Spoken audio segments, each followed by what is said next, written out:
Let's talk about the Middle East for a bit. First of all, if one was around in the early 2010s during the Arab Spring, one might have thought that that part of the world would be radically different than it is in 2024. I would argue it's not very different. Can you talk about that? What happened and what are some useful lessons to be drawn from the Arab Spring? You know, in 2003, I wrote that book, The Future of Freedom, about a liberal democracy. I basically made the case that the Arab world was fundamentally unready for liberal democracy. Because of oil wealth, it had been able to stop the process of modernization, economic modernization, social modernization, to an extent that no other part of the world had been able to. The whole structure of that region ended up being that the governments didn't need to modernize their economies to get tax revenue. That's the fundamental reason why societies modernize. If you think of the American Revolution, no taxation without representation. But the Saudis basically say it's the flip side of that. No taxation, no representation. I mean, nice work if you can get it, right? Right. Don't worry, we're not going to tax you. And by the way, we're not going to represent you either. So that model, that stagnancy, sort of infused the Arab world. And when you just rip the Band-Aid and say, okay, let's liberalize, let's hold elections, it's not going to work out well. And that's exactly what happened with the Arab Spring. Every one of those countries has now reverted. Now, I will say there's one hopeful sign, which is that the Gulf Arab states have really become very forward-looking, not just economically, but socially. You look at what MBS is doing in Saudi Arabia with women. He's really dismantled the whole religious police. He's largely dismantling the religious educational establishment. He's allowing much more freedom of speech. And, initially it's entertainment and all that. But these are real steps forward for a society that was really, in many ways, run like it had been run in the Middle Ages. Let me ask you to just give a quick description of the differences between the leading Arab states today versus the leading Arab states a few decades ago.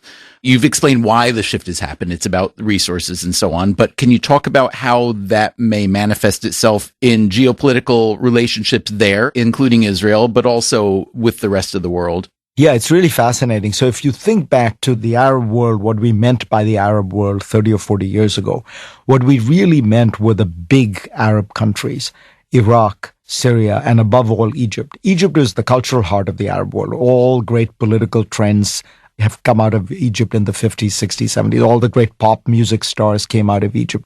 All the great writing came out of Egypt. Egypt was the center of Arab culture, and it was deeply infused with this idea of pan-Arabism, which was basically all the Arabs should be one language, one society, one culture, maybe even one country. In fact, Nasser tried to create a union between Egypt and Syria, which actually happened for a few years. They were one country. And all of it was very anti-Israel. It was almost defined by its anti-Israeli quality. And why was that, Fareed? I've always wondered. I mean, it's an obvious target for, theological reasons and some land displacement. But I mean, as many people have made the point since the October 7th attacks, there have been billions of refugees throughout the history of the world, and this one has turned out different. So why was that pan-Arab position against Israel so strong? I think it's a great point. And it's largely because you were searching for a way to unify these very disparate countries that are actually not. Common enemy is a good tactic. Exactly. In fact, it wasn't very religious. It was fundamentally, they're different, they're newcomers, they're alien, let's gang up against them. And that became the animating heart of pan-Arabism. It never really worked. Pan-Arabism collapsed because these countries are very different and they often don't like each other much. And now what you have in a post-industrial economy, in a post-industrial world, is that the Gulf states have become so rich that they absolutely dominate the Arab world. Egypt is now in a tight police state dictatorship. Syria is in chaos. Iraq is in chaos. And they all depend on handouts from the Gulf states. So the Gulf states have realized that as very rich hedge funds, if you will, they need stability.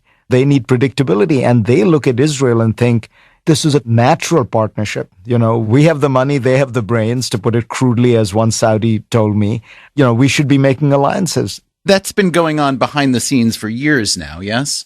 Absolutely. The UAE, for example, has had active intelligence cooperation with Israel for at least a decade that I know of. Qatar had very, very close relations with Israel. They cut them off after one of the attacks on Hamas in Gaza, but they still maintain informal contacts. And the Saudis are itching to do it. So how do the Saudis and the UAE and even Qatar see the Hamas attack of Israel on October 7? We've read a lot about how the Hamas attack was connected to the Iranian position in the region. I'm just curious how you think those Gulf state powers actually see it and what they think is a viable outcome for them. With the exception of Qatar, I think they all view it as an unfortunate interruption of trends that they were hoping would move in that direction. In other words, UAE, Bahrain, Saudi have no love for Hamas. They hate Hamas. They don't like Islamic fundamentalism. And they ban all the stuff in their own countries very viciously. And they don't like the fact that Hamas is backed by Iran. But they recognize that the Palestinian cause is very popular at home. And it's wildly popular. And so they've all backed off. But you notice not one of them has severed relations with Israel, not one of them. They're all trying to basically find a way to get back on track.